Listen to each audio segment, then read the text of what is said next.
നിത്തു, നിനക്ക് ഏതെങ്കിലും ശ്യാം മോഹന പരിചയമുണ്ടോ? എന്തായി ചായ? നീ ആദ്യം ചോദിച്ചതിന് മറുപടി പറ. ശ്യാം മോഹനാണോന്നറിയില്ല. ഞങ്ങൾക്ക് ഓഡിറ്റിംഗ് എടുക്കുന്നത് ശ്യാം സാറാണ്. എനിക്ക് സാറിൻ്റെ ഫുൾ നെയിം അറിയില്ല. നിദ്ര അത് പറഞ്ഞു തീർന്നതും അജ്മലിൻ്റെ കോൾ വന്നതും ഒരുമിച്ചായിരുന്നു. ഷോൺ തൻ്റെ ഫോൺ ചെവിയോട് അടുപ്പിച്ചു. നിദ്ര അവൻ്റെ ഇടത് തോളിലേക്ക് ചായഞ്ഞു. ഹലോ അജു, പറയടാ. ഷോൺ, നീ പറഞ്ഞ കാര്യം ഞാൻ അന്വേഷിച്ചു. ആളുടെ ഡീറ്റെയിൽസ് കിട്ടിയിട്ടുണ്ട്. ഞാൻ നിനക്ക് അത് വാട്സാപ്പ് ചെയ്തിട്ടുണ്ട്. എടാ ഷോൺ, ഈ പറയുന്ന ആളെ നിൻ്റെ വൈഫിൻ്റെ കോളേജിൽ ലെക്ചറാണ്. അജ്മലിൻ്റെ വെളിപ്പെടുത്തൽ കേട്ടതും ഷോണിൻ്റെ മുഖം ഒരു നിമിഷം വലഞ്ഞു മുറുകി. ഫോൺ പിടിച്ചിരുന്ന കൈകൾ അറിയാതെ ഒന്ന് ശക്തമായി അമർന്നു. നിനക്ക് ഉറപ്പാണ് അജു? 100% ഉറപ്പ്. ഞാൻ 2 സ്ഥലത്ത് നിന്ന് ക്രോസ് ചെക്ക് ചെയ്തതാ. Shyam Mohan, commerce department lecturer. അജുവിൻ്റെ വാക്കുകൾ കേട്ട് ഷോൺ മറുപടി പറയാതെ കുറച്ച് നിമിഷങ്ങൾ മിണ്ടാതിരുന്നു. ഷോൺ, നീ അവിടെ ഉണ്ടോ? ആ ഉണ്ട്. ശരി അജു, ബാക്കി ഞാൻ നോക്കിക്കോളാം. അതും പറഞ്ഞ് ഷോൺ കോൾ കട്ട് ചെയ്തു. അവൻ്റെ മുഖത്തെ മാറിയ ഭാവം ശ്രദ്ധിച്ച നിദ്ര അവൻ്റെ തോളിൽ നിന്നും മുഖമുയർത്തി. എന്തായി ചായ? എന്തെങ്കിലും പ്രശ്നമുണ്ടോ? ഷോൺ അവളെ നോക്കി. അവളുടെ കണ്ണുകളിൽ പതിവ് നിഷ്കളങ്കത മാത്രമായിരുന്നു. നിത്തു, നിങ്ങളുടെ കോളേജിലെ ശ്യാം സാർ എങ്ങനെയുള്ള ആളാ? നല്ല ആളായി ചായ. എന്താ? നിനക്ക് അദ്ദേഹവുമായി പ്രത്യേകിച്ച് എന്തെങ്കിലും ബന്ധമുണ്ടോ? അവൻ്റെ ചോദ്യം കേട്ട് അവൾ നെറ്റിച്ചൊളിച്ചു. എന്ത് ബന്ധം? സാർ എൻ്റെ ടീച്ചറാണ്, അത്ര തന്നെ. ഷോൺ അവളുടെ മുഖത്തേക്ക് തന്നെ നോക്കിയിരുന്നു. അവൾ പറയുന്നതിൽ കള്ളത്തിൻ്റെ ഒരു നിഴൽ പോലും കാണാനില്ല. ഇച്ചായ, എന്താ കാര്യം? നിങ്ങൾ എന്നെ ഇങ്ങനെ പേടിപ്പിക്കാതെ ഒന്ന് പറയുന്നുണ്ടോ? അവൾ അവൻ്റെ കയ്യിൽ പിടിച്ചുകൊണ്ട് ചോദിച്ചു. ഷോൺ ഒന്ന് ദീർഘനിശ്വാസം വിട്ടു. ഒന്നുമില്ല പെണ്ണെ, ഒരു കാര്യം അറിയാൻ വേണ്ടി ചോദിച്ചതാ. അല്ല, എന്തോ ഉണ്ട്. ഇച്ചായൻ്റെ മുഖം കണ്ടാൽ അറിയാം. നിദ്ര അവൻ്റെ കവിളിൽ പിടിച്ച് തനിക്ക് നേരെ അടുപ്പിച്ചു. പറയൂന്നേ. അവളുടെ നിർബന്ധത്തിന് മുന്നിൽ ഷോൺ ഒരു നിമിഷം കണ്ണുകൾ അടച്ചു. അവളോടിപ്പോൾ ഒന്നും പറയുന്നത് നല്ലതെന്ന് കരുതി അവൻ ചെറിയൊരു നുണ പറയാൻ തീരുമാനിച്ചു. അത് പിന്നെ നിത്തു, എൻ്റെ ഒരു ഫ്രണ്ടിൻ്റെ സഹോദരിക്ക് ഈ ശ്യാം മോഹൻ്റെ ആലോചന വന്നിട്ടുണ്ട്. അപ്പോൾ അവനാ പറഞ്ഞത് നീ പഠിക്കുന്ന കോളേജിലാണെന്നും നിനക്ക് ആളെ നന്നായിട്ട് അറിയാമെന്നും നിങ്ങൾ നല്ല കമ്പനിയാണെന്നും നിന്നോട് ചോദിച്ചിട്ട് വിവരം പറയണമെന്നും അവൻ പറഞ്ഞിട്ടുണ്ട്. അല്ല നിത്തു, ശരിക്കും ശ്യാം മോഹൻ ആളെങ്ങനെയാ? കൊള്ളാവോ? നിദ്ര ഒരു നിമിഷം ആലോചിച്ചു. ശേഷം പതിവ് പോലെ നിഷ്കളങ്കമായി പറഞ്ഞു. സാറ് നല്ല ആളയച്ചായ. സ്റ്റുഡൻസിനോട് ഫ്രണ്ട്ലിയാണ്. ക്ലാസ് നന്നായിട്ടെടുക്കും. പക്ഷേ കുറച്ച് സ്ട്രിക്റ്റാണ്. അസൈൻമെൻ്റ് ഒന്നും നേരത്തെ കൊടുത്തില്ലെങ്കിലേ നല്ല വഴക്ക് പറയും. ഷോൺ അവളുടെ മറുപടി ശ്രദ്ധയോടെ കേട്ടു. പെൺകുട്ടികളോടൊക്കെ എങ്ങനെയാ? ആ ചോദ്യം കേട്ടതും നിദ്ര സംശയത്തോടെ അവനെ നോക്കി. ഇച്ചായ, നിങ്ങൾ എന്തിനാ ഇങ്ങനെയൊക്കെ ചോദിക്കുന്നത്? ചോദിച്ചതിന് മറുപടി പറ പെണ്ണേ. അങ്ങനെ പ്രത്യേകിച്ചൊന്നുമില്ല, എല്ലാവരോടും ഒരുപോലെയാ. അവൾ പറഞ്ഞത് കേട്ടിട്ടും ഷോണിൻ്റെ മനസ്സിൽ അസ്വസ്ഥത മാറിയില്ല. ഈ സാറ് നിന്നോട് പ്രത്യേകം സംസാരിക്കാറുണ്ടോ? ആ ഉണ്ടല്ലോ. ക്ലാസ്സുമായി ബന്ധപ്പെട്ട കാര്യങ്ങളൊക്കെയും ചോദിക്കും. നമ്മൾ എന്തെങ്കിലും ഡൗട്ട് ചോദിച്ചാൽ സാറത് സ്റ്റാഫ് റൂമിൽ വെച്ച് ക്ലിയർ ചെയ്ത് തരും. എനിക്കാണെങ്കിൽ എന്നും സംശയങ്ങളാ. നിദ്രയുടെ മറുപടി കേട്ട് ഷോണിൻ്റെ നെഞ്ചിനുള്ളിൽ എന്തോ ഒന്ന് കുത്തിയ പോലെ തോന്നി. നിത്തു, എന്തായി ചായ? സാർ എപ്പോഴേലും നിന്നെ അസ്വസ്ഥമാക്കുന്ന രീതിയിൽ പെരുമാറിയിട്ടുണ്ടോ? നിദ്ര ഉടനെ തല കുലുക്കി. ഇല്ല, ഒരിക്കലുമില്ല. അവളുടെ കണ്ണുകളിലേക്ക് നോക്കിയപ്പോൾ ഷോണിന് മനസ്സിലായി അവൾക്ക് ശരിക്കും ഒന്നും അറിയില്ല. പക്ഷെ അതായിരുന്നു അവനെ കൂടുതൽ ഭയപ്പെടുത്തിയത്.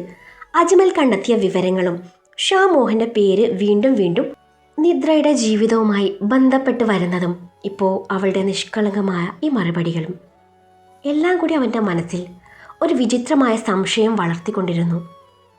ഇച്ചായ, നിദ്ര അവൻ്റെ കയ്യിൽ വിരലുകൾ കോർത്തു. ഇച്ചായ, നിങ്ങൾക്ക് എന്താ പറ്റിയേ? ഞാൻ വന്നത് മുതൽ ശ്രദ്ധിക്കുക. എന്തോ ടെൻഷനിലാണല്ലോ. ഷോൺ അവളെ നോക്കി ചെറുതായി പുഞ്ചിരിക്കാൻ ശ്രമിച്ചു. ഒന്നുമില്ല പെണ്ണേ.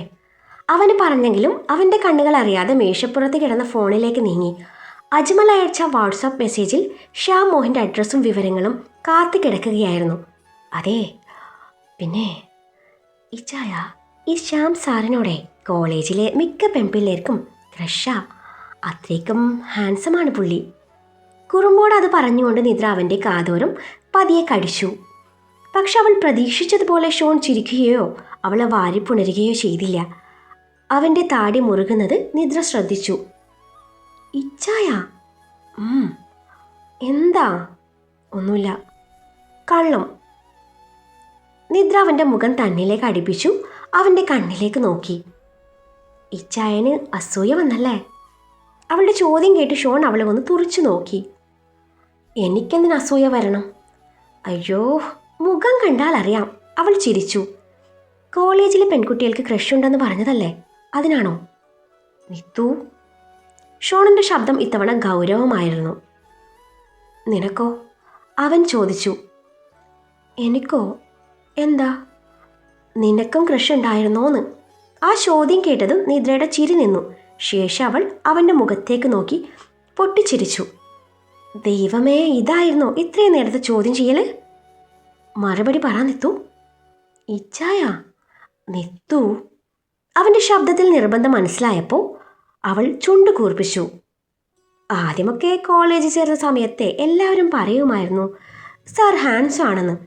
എല്ലാവരും സാറിൻ്റെ ക്ലാസ്സിനായി കാത്തിരിക്കും. ഷോണിൻ്റെ മുഖം വീണ്ടും മുറുകി. എന്നിട്ടൊന്നുമില്ല നിത്തു. സത്യം. അവൾ ചിരിച്ചുകൊണ്ട് അവൻ്റെ കവിളിൽ വിരൽ കൊണ്ട് കുത്തി. എനിക്ക് ക്രഷ് ഉണ്ടായിരുന്നെങ്കിൽ ഞാനിങ്ങനെ നിങ്ങളുടെ മടിയിൽ കയറിയിരിക്കുമായിരുന്നോ? ഷോൺ ഒന്നും മിണ്ടിയില്ല. ഇച്ചായ. അവൾ അവൻ്റെ കഴുത്തിൽ വട്ടം ചുറ്റി പിടിച്ചു.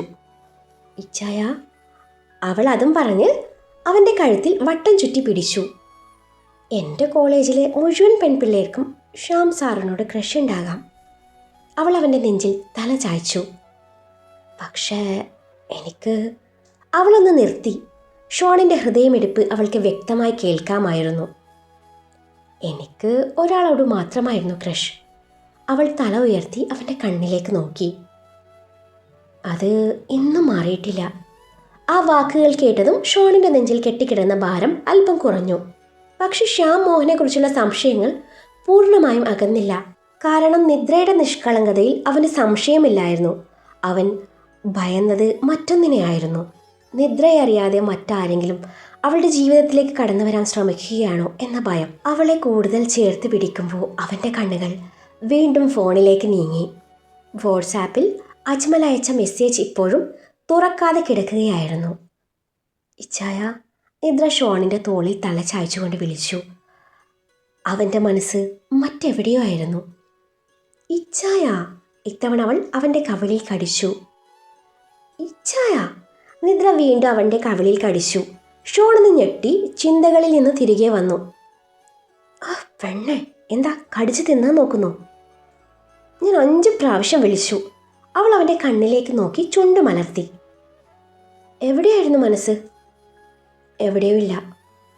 വീണ്ടും കള്ളം. നിദ്ര അവൻ്റെ നെഞ്ചിൽ ചെറുതായി ഇടിച്ചു. ഞാനിവിടെ കെട്ടിപ്പിടിച്ചിരിക്കുമ്പോൾ ഇച്ചായൻ വേറെ ഏതോ ലോകത്തായിരുന്നു. ഷോൺ നിർബന്ധിച്ച് ഒന്ന് പുഞ്ചിരിച്ചു. അങ്ങനെയൊന്നുമില്ല. ഉണ്ട്. അവൾ അവൻ്റെ മുഖം 2 കൈകൊണ്ടും പിടിച്ചു. എന്താ പ്രശ്നം? ഒരു നിമിഷം ഷോൺ അവളുടെ കണ്ണുകളിലേക്ക് നോക്കി. ആ കണ്ണുകളിൽ പതിവ് പോലെ തന്നെ നിഷ്കളങ്കത മാത്രമായിരുന്നു. അത് കണ്ടപ്പോൾ അവൻ്റെ മനസ്സിൽ കുറ്റബോധം തോന്നി. നിദ്രയെ സംശയിക്കാൻ അവന് കഴിഞ്ഞില്ല. പക്ഷേ അജ്മൽ പറഞ്ഞ കാര്യങ്ങൾ അവഗണിക്കാനും കഴിയുന്നില്ല. നിത്തു. ഈ ശ്യാം സാർ. ആ പേര് കേട്ടതും നിദ്രയുടെ മുഖത്ത് വീണ്ടും കുസൃതി നിറഞ്ഞ ചിരി വിരിഞ്ഞു. അയ്യോ, ഈ ചായ ഇതുവരെ അത് വിട്ടില്ലേ? ഞാൻ സീരിയസ് ആയിട്ടാ ചോദിക്കുന്നത് നിത്തു. ഞാനും സീരിയസ് ആയിട്ടാ പറയുന്നത് ഇച്ചായ. അവൾ അവൻ്റെ നെറ്റിയിൽ ഒരു ഉമ്മ കൊടുത്തു.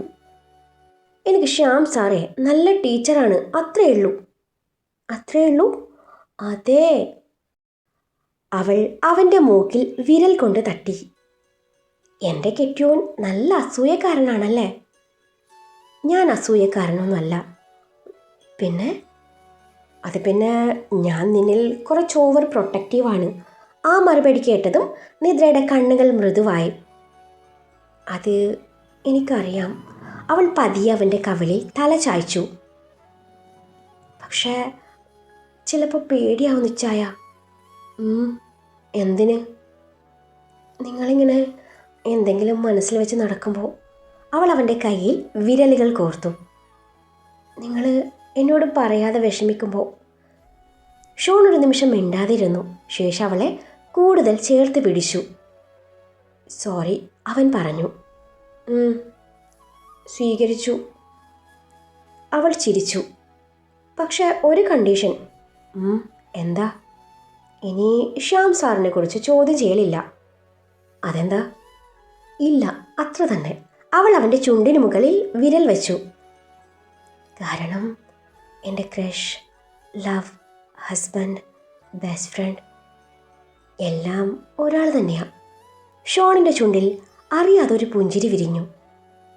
ഷെടാ, ആരാടാ ഭാഗ്യവാൻ? ഷോണിൽ കുറുമ്പ് നിറഞ്ഞു. അയ്യടാ, നിദ്ര അവൻ്റെ തോളിൽ കടിച്ചു. ആ നിമിഷം ഷോൺ ചിരിച്ചെങ്കിലും അവൻ്റെ കണ്ണുകൾ ഒരിക്കൽ കൂടി മേശപ്പുറത്ത് കിടന്ന ഫോണിലേക്ക് വഴുതി. സ്ക്രീൻ ഓഫായിരുന്നുവെങ്കിലും തുറക്കാത്ത മെസ്സേജിൻ്റെ ആ ഭാരം ഇപ്പോഴും അവൻ്റെ മനസ്സിലുണ്ടായിരുന്നു. നിദ്ര അത് ശ്രദ്ധിച്ചു. അവളുടെ ചിരി പതിയെ മങ്ങി. ഇച്ചായാ? ആ ഫോണിൽ എന്താ ഉള്ളത്? ആ ചോദ്യം കേട്ടതും ഷോണിൻ്റെ ഹൃദയം ഒന്ന് ശക്തമായി മിടിച്ചു. ഹേയ്, ഒന്നുമില്ലടാ. നമുക്കേ പോയി വല്ലതും കഴിച്ചാലോ?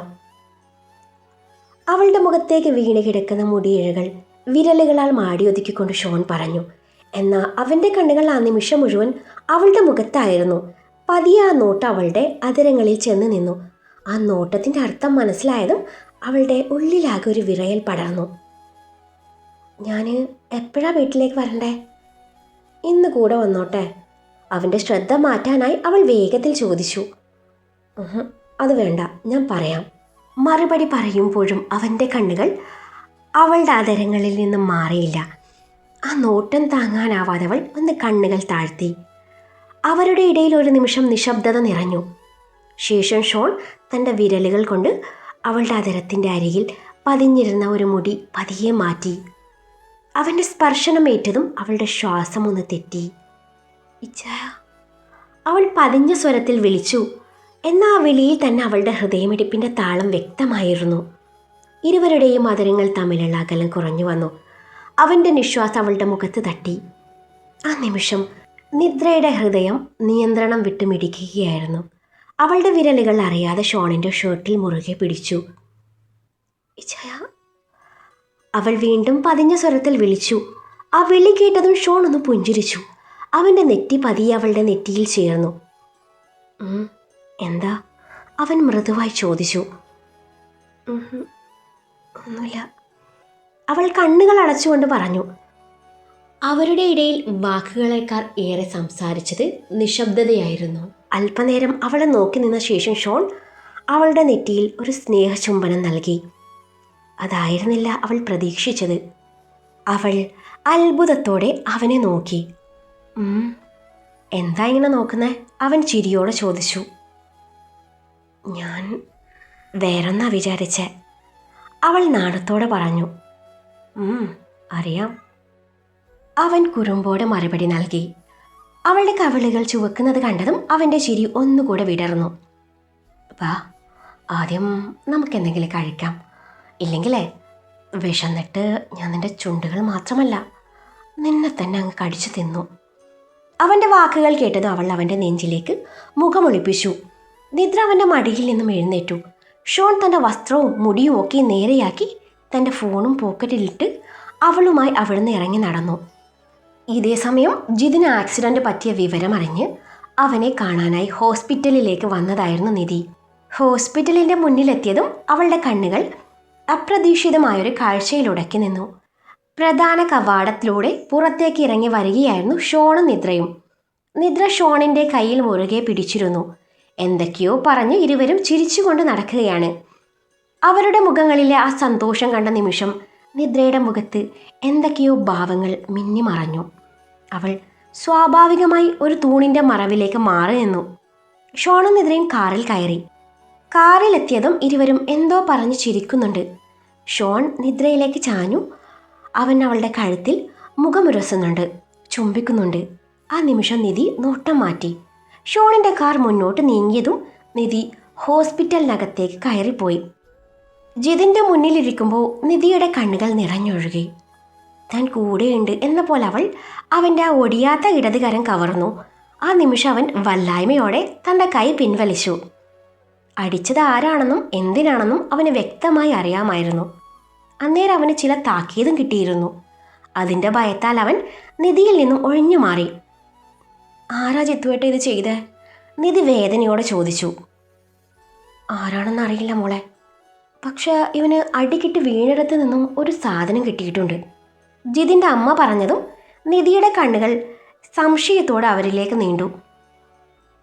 എന്ത് സാധനം? നിധിയുടെ ചോദ്യം കേട്ട് അവർ പതിയെ സൈഡ് ടേബിളിൽ ഇരുന്ന ഒരു ചെറിയ കവറിലേക്ക് കൈ നീട്ടി. അതിൽ നിന്ന് ഒരു മനോഹരമായ റെസിൻ ആർട്ട് കീ ചെയിൻ എടുത്തു. നിധിയുടെ കണ്ണുകൾ അതിലേക്ക് പതിഞ്ഞ നിമിഷം അവളുടെ ശ്വാസം ഒന്ന് നിലച്ചു. ആ കീ ചെയിൻ അവൾക്ക് പരിചിതമായിരുന്നു, വളരെ പരിചിതം. പക്ഷെ അവളുടെ മുഖത്തെ ഭാവമാറ്റം ആരും ശ്രദ്ധിച്ചില്ല. നിധിയുടെ കൈകൾ വിറച്ചു. ആ കീ ചെയിനിൽ കൊത്തിവച്ചിരുന്ന ഇംഗ്ലീഷ് അക്ഷരങ്ങൾ അവൾ വ്യക്തമായി കണ്ടു. SN. നിധിയുടെ ഹൃദയം ആ നിമിഷം നിയന്ത്രണം വിട്ടുമിടിച്ചു. SN. ആ രണ്ടക്ഷരങ്ങൾ കണ്ണിൽ പതിഞ്ഞതും അവളുടെ മനസ്സിലൂടെ ഒരുപാട് ഓർമ്മകൾ മിന്നിമറഞ്ഞു. അതെ, ആ കീ ചെയിൻ ഒരിക്കൽ തൻ്റെ ചേച്ചിയുടെ കയ്യിലുണ്ടായിരുന്നതാണ്. പിന്നീട് ഒരു ദിവസം ഷോണിൻ്റെ കാറിൻ്റെ കീയിൽ അതേ കീ ചെയിൻ കിടക്കുന്നത് അവൾ ശ്രദ്ധിച്ചിരുന്നു. അത് ഓർത്തതും അവളുടെ ഉള്ളിൽ ഒരു തണുത്ത ഭയം പടർന്നു. ഇതെങ്ങനെ ഇവിടെ? അപ്പോൾ ജിത്തുവേട്ടൻ ഇടിച്ചത് ഷോൺ ചേട്ടനാണോ? ആ ചിന്തകൾ മനസ്സിലേക്ക് കടന്നു വന്ന നിമിഷം തന്നെ അവൾ അതിനെ തള്ളിക്കളയാൻ ശ്രമിച്ചു. ഇല്ല, ഷോൺ ചേട്ടൻ എന്തിനങ്ങനെ ചെയ്യണം? എന്നാൽ ആ കീ ചെയിൻ ഇവിടെ എങ്ങനെ വന്നു? അതാണ് അവളെ കൂടുതൽ അസ്വസ്ഥയാക്കിയത്. മോളെ, എന്തു പറ്റി? ജിതിൻ്റെ അമ്മയുടെ ചോദ്യം കേട്ടതും നിധി ഞെട്ടി. ഒന്നുമില്ല ആൻറ്റി, അവൾ മുഖത്തൊരു പുഞ്ചിരി വരുത്താൻ ശ്രമിച്ചുകൊണ്ട് പറഞ്ഞു. പക്ഷെ അത് പൂർണ്ണമായും വിജയിച്ചില്ല. അവൾ വീണ്ടും ആ കീ ചെയിനിലേക്ക് നോക്കി. അത് കയ്യിലെടുത്ത് അടുത്ത് നിന്ന് പരിശോധിക്കണമെന്ന് തോന്നി. പക്ഷെ അങ്ങനെ ചെയ്താൽ തൻ്റെ പരിഭ്രമം എല്ലാവർക്കും മനസ്സിലാകും. അതുകൊണ്ട് അവൾ സ്വയം നിയന്ത്രിച്ചു. അത് വേറെ ആരുടെയെങ്കിലും ആയിരിക്കും അമ്മേ. ഷോണിൻ്റെ ചവിട്ടിൻ്റെ ചൂട് ഓർമ്മ വന്നതും ജിതിൻ പറഞ്ഞൊപ്പിച്ചു. നിധി, നീ ഇവിടെ നിൽക്കണ്ട, പൊയ്ക്കോ. ജിതിൻ അവളെ പറഞ്ഞയക്കാൻ നോക്കി. പക്ഷെ നിധി പോവാൻ കൂട്ടാക്കിയില്ല. കുറച്ചധികം നേരം അവൾ അവിടെ ചിലവഴിച്ചു. അവിടെ നിന്ന് മടങ്ങും നേരെ ചെന്ന് പെട്ടത് ഷോണിൻ്റെ മുന്നിലും. ഭക്ഷണം കഴിച്ച് നിദ്രയെ ഓട്ടോയിൽ കയറ്റിവിട്ട് ഹോസ്പിറ്റലിലേക്ക് വന്നതാണവൻ. ഷോണിനെ മുന്നിൽ കണ്ടതും നിധി ഒന്ന് പതറി. അവളുടെ മുഖത്ത് ആ പരിഭ്രമം കണ്ടതും ഷോണിൻ്റെ പുരികങ്ങൾ ചുളിഞ്ഞു. നിധി എന്താ ഇവിടെ? അവൻ സംശയത്തോടെ ചോദിച്ചു. അത് പിന്നെ ഞാൻ എൻ്റെ കൂട്ടുകാരിയുടെ അമ്മയെ കാണാൻ വന്നതാ. അവൾ വാക്കുകൾക്ക് വേണ്ടി പരതി. പക്ഷെ ആ മറുപടിയിൽ സ്വാഭാവികത ഇല്ലായിരുന്നു. ഷോൺ ഒരു നിമിഷം അവളെ സൂക്ഷിച്ചു നോക്കി. നിധി ജിതിനെ കണ്ടിട്ട് ഇറങ്ങിയായിരിക്കും അല്ലേ? അവൻ്റെ ചോദ്യം നിധിയെ ഞെട്ടിച്ചു. അവൻ ഇതെങ്ങനെ അറിഞ്ഞു എന്ന ചിന്തയായിരുന്നു അവളിൽ. ചേച്ചി പറഞ്ഞതാവും. ചേച്ചി ഇയാളോട് എല്ലാം വിളമ്പിയിട്ടുണ്ട്. അപ്പോൾ രണ്ടുപേരും അറിഞ്ഞുകൊണ്ട് തന്നെയാ ജിത്തുവേട്ടനെ ഈ അവസ്ഥയിലെത്തിച്ചത്. നിധി സ്വയം പറയുന്നുണ്ട്. നിധി അവനങ്ങ് മറന്നു കളാം. ആരോ നന്നായിട്ട് പെരുമാറിയിട്ടുണ്ട്. ഇരുട്ടടിയാണെന്നാ അവൻ പറയുന്നത്. അവൻ എൻ്റെ ഒരു പേഷ്യൻ്റ് എന്ന നിലയിൽ പറയുക. അവനെ ഇനി ഒന്നിനും കൊള്ളത്തില്ല. അതുകൊണ്ട് മോള് ചെല്ല്. അവനേക്കാളും നല്ലൊരു പയ്യനെ സമയമാകുമ്പോൾ ഈ ചേട്ടൻ തന്നെ മോക്ക് കണ്ടെത്തി തരാം. വീട്ടിൽ ചെന്നേ നല്ല കുട്ടിയായി പഠിക്കാൻ നോക്ക്. മുന്നിൽ ഇനിയും നല്ലൊരു ജീവിതമുണ്ട്, അത് മറക്കണ്ട. ഷോണിൻ്റെ വാക്കുകൾ അവളിൽ ദേഷ്യം നിറച്ചെങ്കിലും അവനോട് എതിർത്ത് പറയാൻ അവൾക്ക് ധൈര്യമില്ലായിരുന്നു. ഒന്നും പറയാതെ അവൾ മുന്നോട്ട് നടക്കുമ്പോൾ ഷോൺ അവൾ ഒന്നുകൂടെ നോക്കി ജിതിൻ കിടക്കുന്ന മുറിയിലേക്ക് നടന്നു. ഷോണിനെ പെട്ടെന്ന് കണ്ടതും ജിതിൻ്റെ മുഖത്ത് ഭയം നിഴലിച്ചു. യൂറിനൊക്കെയും ശരിക്കും പോകുന്നുണ്ടല്ലോ അല്ലേ? യൂറിൻ ബാഗിലേക്കും അതിലൂടെ ഒഴുകുന്ന ദ്രാവകത്തിലേക്കും കണ്ണോടിച്ചുകൊണ്ട് ഷോൺ ചോദിച്ചു. ആ ചോദ്യം കേട്ടതും ജിതിൻ്റെ തൊണ്ട വരണ്ടുപോയി. പോകുന്നുണ്ട്. വിക്കി വിക്കിയാണ് അവൻ മറുപടി പറഞ്ഞത്. ഷോൺ പതിയെ തലയാട്ടി. എപ്പോഴാ ഡോക്ടറെ ഡിസ്ചാർജ് കിട്ടുക? ജിതിൻ്റെ അമ്മയാണ് ചോദിച്ചത്. 2 ദിവസം കൂടി കിടക്കേണ്ടി വരും, ഷോൺ ശാന്തമായി മറുപടി പറഞ്ഞു. അത്രയും ദിവസം വേണോ ഡോക്ടറെ? ജിതിൻ്റെ അമ്മയുടെ സ്വരത്തിൽ ആശങ്ക നിറഞ്ഞു. വലിയ പ്രശ്നമൊന്നുമില്ല അമ്മേ, പക്ഷേ ശരീരം നന്നായി ഒന്ന് റിക്കവർ ആവട്ടെ, അതിനുശേഷമേ വിടാൻ പറ്റൂ. അവർക്ക് ആശ്വാസം നൽകുന്ന രീതിയിൽ പറഞ്ഞെങ്കിലും ഷോണിൻ്റെ കണ്ണുകൾ ആ നിമിഷം മുഴുവൻ ജിതിനിലായിരുന്നു. ആ നോട്ടം നേരിടാൻ കഴിയാതെ ജിതിൻ മുഖം തിരിച്ചു. ആ നേരത്താണ് ടേബിളിൽ കിടക്കുന്ന തൻ്റെ കീച്ചെയിൻ അവൻ കാണുന്നത്. നിദ്ര തനിക്ക് സമ്മാനിച്ച കീച്ചെയിൻ എവിടെയോ നഷ്ടപ്പെട്ടിരുന്നു എന്നത് അവൻ അറിയാമായിരുന്നു. അതെവിടെയാണെന്ന് അവനൊരു ഊഹവും ഇല്ലായിരുന്നു. ആ കീച്ചെയിൻ കണ്ട നിമിഷം ഷോണിൻ്റെ നെഞ്ചിലൂടെ ഒരു മിന്നൽ പാഞ്ഞു പോയതുപോലെ തോന്നി. അത് നിദ്ര തനിക്ക് സമ്മാനമായി നൽകിയ റെസിൻ കീച്ചെയിൻ തന്നെയായിരുന്നു എന്ന് അവൻ ഉറപ്പിച്ചു. ആ രാത്രിയിൽ അത് തൻ്റെ ബൈക്കിൻ്റെ കീഴിലുണ്ടായിരുന്നു എന്ന കാര്യം അവന് വ്യക്തമായി ഓർമ്മയുണ്ട്. പക്ഷേ അതെവിടെ നഷ്ടപ്പെട്ടു എന്ന് അറിഞ്ഞിരുന്നില്ല. നിദ്രയെപ്പോലെ അത് തനിക്ക് ഏറെ പ്രിയപ്പെട്ടതായിരുന്നു. അവൾ ആദ്യമായി തനിക്ക് സമ്മാനിച്ച ഗിഫ്റ്റ്. അതെങ്ങനെ ഇപ്പോൾ എടുക്കും എന്ന ചിന്തയിലായിരുന്നു ഷോൺ. ഒടുവിൽ അവൻ ടേബിളിനരികിൽ ചെന്ന് മരുന്ന് പരിശോധിക്കുന്ന പോലെ ചെയ്ത് ടേബിളിൽ കിടക്കുന്ന സ്റ്റീൽ ഗ്ലാസ് തട്ടിയിട്ടു. ഗ്ലാസ് വീണതും ജിതിൻ്റെ അമ്മ അതെടുക്കാൻ കുനിഞ്ഞ നിമിഷം അവൻ ആ കീച്ചെയിൻ എടുത്ത് പോക്കറ്റിലിട്ടു. ജിതിൻ അത് വ്യക്തമായി കണ്ടിരുന്നു. ജിതിൻ്റെ നോട്ടം കണ്ടതും ഷോൺ അവനെ നോക്കി കണ്ണിറുക്കി. ഗ്ലാസ് പെറുക്കി വെച്ച ജിതിൻ്റെ അമ്മ ഷോണിനെ നോക്കി ചിരിച്ചു. തിരികെ ഷോണും അവരെ നോക്കി ഒന്ന് പുഞ്ചിരിച്ചു. അമ്മ ഭക്ഷണം കഴിച്ചോ? അതിനിടയിൽ ഷോൺ കുശലാന്വേഷണം നടത്തി. കഴിച്ചു ഡോക്ടറെ. എന്നാൽ ശരി അമ്മ, ഞാൻ പോട്ടെ. മോനെ നന്നായി ശ്രദ്ധിക്കണേ അമ്മ എന്നും പറഞ്ഞ് ഷോൺ പോയതും എന്ത് നല്ല തങ്കപ്പെട്ട ഡോക്ടർ എന്നും പറഞ്ഞ് ജിതിൻ്റെ അമ്മ ബൈസ്റ്റാൻഡർക്കുള്ള ബെഡിലിരുന്നതും ജിതിന് ഓർമ്മ വന്നത് ആ തങ്കപ്പെട്ട ഡോക്ടറുടെ ഇടിയുടെ ചൂടാണ്. ആഞ്ഞൊരു ശ്വാസം വലിച്ചു ജിതിൻ കണ്ണടച്ചു കിടന്നു. ബസ്സിൻ്റെ ജനൽ ചില്ലിലൂടെ പുറത്തേക്ക് നോക്കിയിരുന്നെങ്കിലും നിധിയുടെ കണ്ണുകളൊന്നും കാണുന്നുണ്ടായിരുന്നില്ല. അവളുടെ മനസ്സ് മുഴുവൻ ചിന്തകളുടെ കൊടുങ്കാറ്റിലായിരുന്നു. ജിതിൻ്റെ തകർന്ന അവസ്ഥ, ആശുപത്രി കിടക്കയിൽ നിസ്സഹായനായി കിടക്കുന്ന അവൻ്റെ മുഖം, മറുവശത്ത് ഷോണും നിദ്രയും തമ്മിലുള്ള പ്രണയ നിമിഷങ്ങൾ, ഇന്ന് മുറിയിൽ കണ്ട കീച്ചെയിൻ, ഷോണിൻ്റെ വാക്കുകൾ, ഓരോന്നും വീണ്ടും വീണ്ടും അവളുടെ മനസ്സിലൂടെ കടന്നുപോയി. എൻ്റെ പ്രണയം തകർത്തിട്ട് നിങ്ങളങ്ങനെ സന്തോഷമായി ജീവിക്കാമെന്ന് കരുതുന്നുണ്ടോ? അവൾ പല്ലുകൾ കൂട്ടിക്കടിച്ചു. ആരെ സ്നേഹിക്കണമെന്ന് ഞാൻ തീരുമാനിച്ചോളാം. എന്നെ വേദനിപ്പിച്ചിട്ട് ഇവിടെ ആരും സമാധാനത്തോടെ ജീവിക്കണ്ട. അവളുടെ ഉള്ളിൽ അടിഞ്ഞുകൂടിയ നിരാശയും അസൂയയും പതിയെ വിഷമായി മാറിക്കൊണ്ടിരുന്നു. നോക്കിക്കോ, നിങ്ങൾക്കുള്ള പണി ഞാൻ തന്നെയായിരിക്കും തരുന്നത്. അതിനുള്ള അവസരം കിട്ടാൻ വേണ്ടി ഞാൻ കാത്തിരിക്കുക. ആ ചിന്ത മനസ്സിലൂടെ കടന്നുപോയപ്പോൾ അവളുടെ ചുണ്ടുകളിൽ ഒരു വിചിത്രമായ പുഞ്ചിരി വിരിഞ്ഞു. 4 ദിവസത്തിന് ശേഷം, സമയം രാത്രി 7 മണി, ഷോണിൻ്റെ വണ്ടി അവൻ്റെ വീടിന് മുന്നിൽ നിർത്തി. വീടിനകത്ത് കയറി വന്നതും ലിവിംഗ് റൂമിലെ സെറ്റിയിലിരുന്ന് ചിരിച്ച് സംസാരിച്ചുകൊണ്ട് TV കാണുന്ന സാറ, ഡെയ്സി, ലിയ, ലിനി, റീത്ത എന്നിവരെ കാണാം. ആ കാഴ്ച കണ്ടതും അവൻ്റെ മുഖം ചുളുങ്ങി. ആ നിമിഷം ഒരു ട്രേയിൽ ഗ്ലാസുമായി നിദ്ര അകത്തേക്ക് കയറി വന്നതും പ്രതീക്ഷിക്കാതെ നിദ്രയെ അവിടെ കണ്ട ഞെട്ടലിലാണ് ഷോൺ. ഒപ്പം ജോലിക്കാരിയെ പോലെ ആ ഇരുന്നവർക്ക് സെർവ് ചെയ്യുന്ന അവളെ കണ്ടപ്പോൾ അത് പിന്നെ ദേഷ്യത്തിലേക്ക് വഴിമാറി. അവളെ കടുപ്പിച്ചു നോക്കി അവൻ മുകളിലേക്ക് കയറിപ്പോയി. നിദ്രയ്ക്ക് അതെന്തോ വല്ലാത്ത വിഷമം തോന്നി. അവൾ അവൻ്റെ പോക്ക് വേദനയോട് നോക്കി നിന്നു. നിദ്ര, നീ അടുക്കളയിൽ ചെന്നേ ആ ഫ്രൂട്ട്സ് കട്ട് ചെയ്തുകൊണ്ട് വാ എന്നുള്ള സാറയുടെ പറച്ചിൽ കേട്ട് അവൾക്കങ്ങ് ചൊറിഞ്ഞു കയറി വന്നു. ലീക്കും കട്ട് ചെയ്യാലോ എന്നും പറഞ്ഞ് നിദ്ര മുകളിലേക്ക് കയറിപ്പോയതും സാറയുടെ മുഖം ദേഷ്യത്താൽ ചുളുങ്ങി. എന്തൊരു അഹങ്കാര പെണ്ണിന്, ഡെയ്സി പറഞ്ഞു. അവളുടെ അഹങ്കാരം ഞാൻ തീർക്കുന്നുണ്ട്, സാറ പല്ലിരുമ്മി. കുഴപ്പമില്ല ആൻറ്റി, ഞാൻ കട്ട് ചെയ്യാം എന്നും പറഞ്ഞ് ലിയ എഴുന്നേക്കാൻ ഒരുങ്ങിയതും അവളുടെ ചേച്ചി ലിനി അവളുടെ കൈ പിടിച്ചു നിർത്തി. ആൻറ്റി കട്ട് ചെയ്യും അല്ലേ ആൻറ്റി എന്നുള്ള ലിനിയുടെ പറച്ചിൽ കേട്ട് സാറ അവളെ നോക്കി ചിരിച്ചെന്ന് വരുത്തി. സാറ എഴുന്നേറ്റ് അടുക്കളയിലേക്ക് നടന്നു. ആൻറ്റി, വരുമ്പോഴേ ഒരു ഗ്ലാസ് ജ്യൂസ് കൂടി എടുത്തോ. ഇത് കൊള്ളില്ല, ഇതിന് തീരെ മധുരമില്ല. അവളുടെ വീട്ടിൽ പഞ്ചസാര ക്ഷാമാണെന്ന് വെച്ച് ഇവിടെയും അങ്ങനെ ചെയ്യണോ?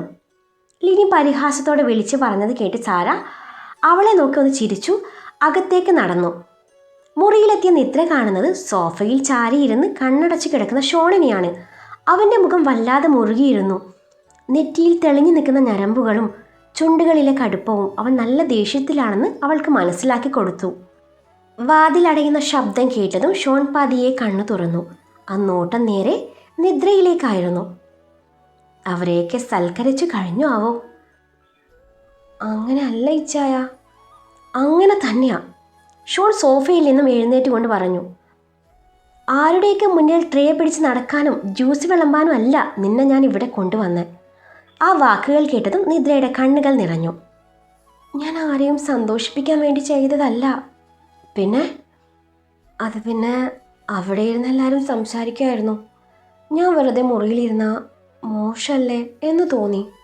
ഷോൺ കുറച്ചു നേരം ഒന്നും മിണ്ടിയില്ല. പക്ഷെ അവൻ്റെ മുഖത്ത് ദേഷ്യം കുറഞ്ഞിരുന്നില്ല. നിദ്ര, ഞാൻ പറഞ്ഞതല്ലേ നിന്നോട് വരാനാവുമ്പോൾ ഞാൻ പറയാന്ന്. പിന്നെ എന്തിനാ നീ ഇങ്ങോട്ട് വന്നേ? നീ ഇങ്ങോട്ട് വരുന്ന വിവരം എന്നോട് പറഞ്ഞോ? അതുമില്ല. ഇച്ചായ, അത് പിന്നെ അപ്പുറത്തെ വീട്ടിലെ സരള ചേച്ചിയൊക്കെ ചോദിച്ചു തുടങ്ങി. ഞാനെന്താ ഇച്ചായൻ്റെ വീട്ടിൽ പോവാഞ്ഞത്, അവിടുന്ന് അടിയുണ്ടാക്കി പോകുന്നതാണോ എന്നൊക്കെ. അത് കേട്ടപ്പോൾ അമ്മയ്ക്കൊരു വിഷമം.